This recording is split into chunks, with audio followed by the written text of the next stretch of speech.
flag this. Terrible. Look, oh, this is quite appalling. This is the worst start for a Grand Prix that I have ever seen in the whole of my life. As the great Murray Walker, an icon of the commentary scene, looked on, he found himself at a loss for words for what he'd just seen. I don't think many, if any, races can claim to have provided as much drama in the entire history of Formula 1 as the 1998 Belgian Grand Prix. From a 13-car pileup, jaw-dropping crashes, a literal pit lane bust-up, to the spicy Schumachers going to war, and a maiden win for one of the sport's rising underdogs. This race had everything.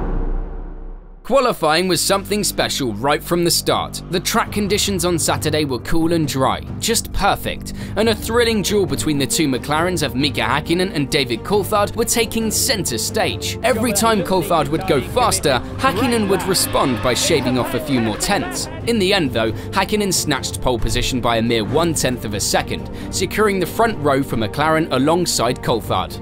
Meanwhile, Damon Hill also had a fantastic qualifying performance, taking P3 ahead of Michael Schumacher and Eddie Irvine in P4 and P5. Schumacher's best time, in fact, was under scrutiny due to a waved yellow flag incident, and in the end, Hill managed to beat him by a fraction of a second. Beyond the top contenders, other drivers had their share of challenges. Jacques Villeneuve took a very nice 6th place on the grid, despite almost wrecking his Williams the day before. Mika Salo wasn't as fortunate though, crashing his Arrow during qualifying. And let's just say he would face some more trouble during the race. Race day turned out to be quite a rollercoaster of events. Despite the forecast predicting warm and dry conditions, it started raining early Saturday morning. And boy, was everyone surprised about that one. I mean, it never rains at Spa, does it? What? Rain expert Schumacher showed his skill during the warm-up, setting the pace in his Ferrari, followed by Irvine, Häkkinen, Fisichella, Ralf Schumacher and Hill. The weather, however, was unpredictable, and as the race began, only a few drivers, including Villeneuve, Alesi, and most notably Michael Schumacher, opted for intermediate tyres. Others, like Häkkinen, Coulthard, Hill and Irvine, went with full wet tyres to play it safe. And boy, was this race anything but safe.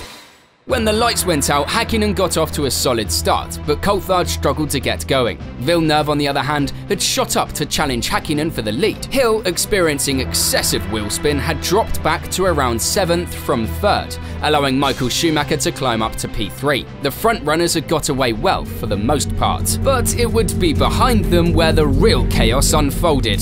The spray from the cars made it nearly impossible to see what exactly happened at the time, but it was believed that Irvine made contact with Coulthard, sending the McLaren spinning across the midfield on the run-up to Eau Rouge, resulting in a major crash into a concrete barrier. It was a horrible sight seeing the car spin across the track like that, whilst the drivers behind tried to dodge an oncoming murder machine. The likes of Barrichello, Rosset, Panis and Salo would end up being unable to make the restart because their cars were so utterly destroyed. Thankfully though, none of the drivers were seriously injured. It took nearly an hour to clear the wreckage and get the spare cars ready for a restart. Irvine took Schumacher's spare car, while Coulthard took the spare McLaren. Jordan's Ralf Schumacher was the only one who managed to escape the initial chaos unharmed, cleverly positioning his car to avoid the mayhem. As the cars lined up for the restart, only 18 drivers lined up on the grid. During the restart, Hill seized the opportunity to redeem himself from his earlier poor start. This time Hill got it just right and overtook both McLarens as they came around La Source again. While Hill was in dreamland, Häkkinen would have to endure quite the nightmare.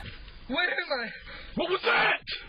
His McLaren spun 180 degrees as he exited La Source. Stationary and facing the wrong way, he could only watch helplessly as Johnny Herbert's Sauber collided with him. Both drivers were out of the race on the spot, prompting the safety car to intervene. At least this time the race wouldn't be halted, just like there's no halt in the content I'm bringing to you. So if you're enjoying it, make sure you subscribe, will you? To make matters worse for McLaren, Coulthard had a rough first lap, struggling to regain control and ending up in the gravel trap after contact with Alexander Wurz-Benetton. Fortunately, he managed to rejoin the race at the back of the pack. As the safety car led the pack, the top 10 order was Hill, Michael Schumacher, Irvine, Alesi, Villeneuve, Frentzen, Ralf Schumacher, Fisichella, Diniz, and Verstappen. No, not that one, although with the way things are going, I wouldn't be surprised if he found a way to win this race too. After clearing the stranded Sauber and McLaren, the race resumed just 2 laps later. Hill's Jordan, on intermediate tyres with hopes of a drying track, initially looked confident and assured in the changing conditions. He managed to keep a small lead of just over a second on Schumacher's Ferrari for the first few intense laps. However, the rain started getting worse, and it became evident that the Jordan was struggling to cope with the conditions. It was a bizarre sight to see Hill and the Jordan leading the race, but on lap 7, Schumacher made his move, outbraking Hill into the bus stop chicane and taking the lead of the race. As the race progressed, Jos Verstappen's Stewart suffered a blown engine, forcing him out on lap 8. Irvine also had troubles on lap 9, breaking his front wing and bargeboard after missing a chicane and hitting a curb. He made a lengthy pit stop to fix the damage and switched to full wet tyres. Ralf Schumacher, on the other hand, would make a strategic tyre change on lap 11, swapping his intermediates for full wets, which would later prove to be a wise move. Sometimes my genius is... it's almost frightening.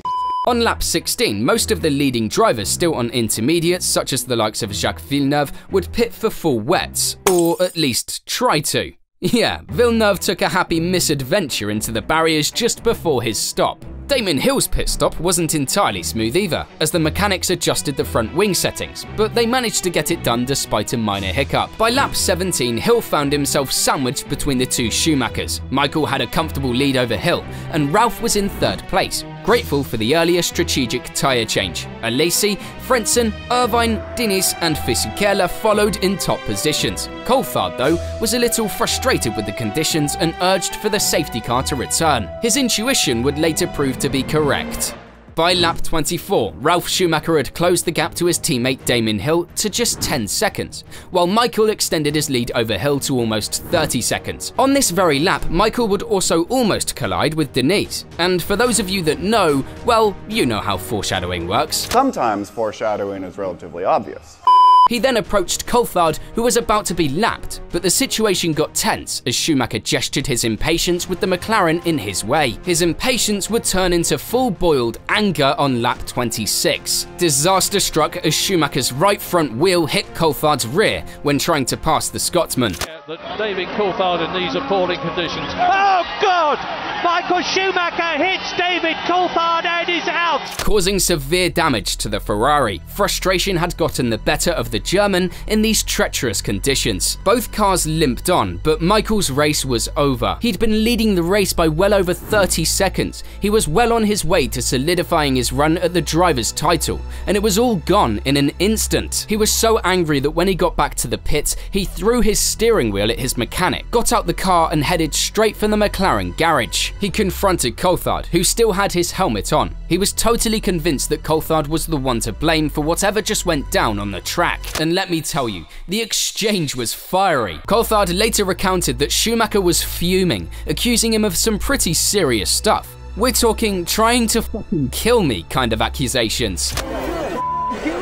Things got so intense that the Ferrari and McLaren crews had to step in and physically separate the 2 hot-headed drivers. Now this was true drama. This is what you'd call in cinema terms pure kino. But the German wasn't done yet. He stormed off to the steward's office to officially lodge a protest against Coulthard. Later, David Coulthard shared his thoughts on Michael Schumacher's antics, saying, "It's disgusting behaviour for someone who's got such a fantastic record for driving in this sport.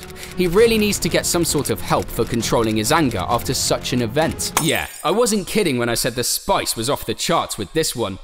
With 19 laps remaining, Damon Hill now found himself back in the lead, except there would be a twist in the tale yet. Despite Michael's accident, there was still hope for a Schumacher victory. Ralf Schumacher, proving that wet weather skills ran in the family, had been climbing through the field and was sitting in 3rd place before his brother's mishap. He had managed to reduce Hill's lead from 22 seconds to just over 10 at one point, and when the safety car was deployed following a crash between Giancarlo Fisichella and Shinji Nakano, Ralf got a chance to restart the race rightly behind Hill as the safety car came in with 12 laps to go. Jordan now saw the possibility of not only a victory but also a 1-2 finish, a first in the history of the team, in a season where they hadn't finished higher than 4th. Ralf, encouraged by his engineer Sam Michael, quickly found a good rhythm on the restart and piled pressure on Hill. As the race entered its closing stages, with the rain still pouring down, Hill started to feel the pressure and made his status as world champion clear to the team over the radio.